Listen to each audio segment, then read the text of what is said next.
mask in any form draws attention to what's going on in the body because the face becomes a fixed point.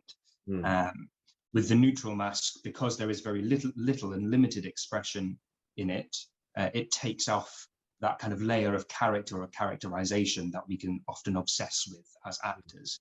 And with that, a level of kind of emotionality. You know, what is it I'm feeling, and what is the feeling of this moment? And by doing that, the neutral mask allows you to focus on the clarity and purity of the action itself. So, what is the essence of climbing a mountain physically? What is the essence of existing in a space that's closing off as I delve deeper into the forest? Or what is the pure, uncolored, or kind of characterized or emotionally laden action? And when am I doing too much physically, and when am I not doing enough to communicate that? So that's kind of what the neutral mask does. Obviously, we've not been able to work with the masks themselves in the current circumstances. Yeah. It's very frustrating. But there's a whole other range of other masks. There are larval masks, which are quite strong and they're quite, how to describe a larval mask? There's few and specific characterized aspects of it. Like there might be quite a particularly large nose, or they're sort of not overly human, but they have human elements to them, and they're kind of quite naive, and they convey quite sort of specific, strong aspects of potential character or expression. And then you also have more specifically character-led masks, where the faces becomes a bit more human but still fixed.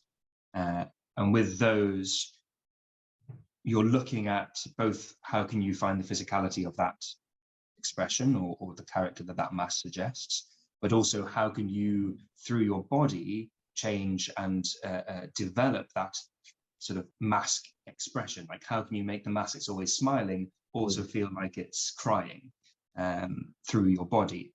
And sort of in tandem with that, I don't know if maybe this is what you're referring to with anti-mask, but there's this idea of the counter mask, where you play the opposite of what is sort of on face value.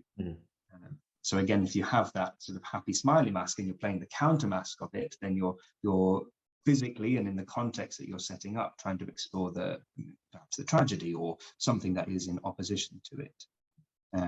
Or I think I spoke in one of our classes a little bit about one tool LeCoq proposes is to describe your character in a normal place or a situation with 3 different adjectives, and then to choose the opposite of those adjectives as well. So my character is wise but idiotic, and warm-hearted but blunt, whatever juxtapositions you might find are useful.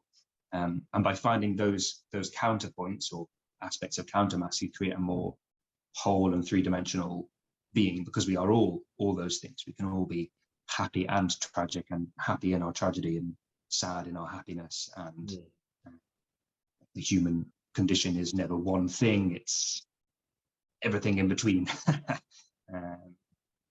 So that gives you a scale to play across rather than just one single idea, which is also more interesting to watch, because as an audience, when you go, I see the idea you're presenting me, great. Then what? I've got it now.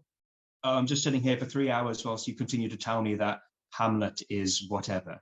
I need more than that. Otherwise, you're wasting 3 hours of my life. And of course, humans, we're never stuck in one thing. We move all the time.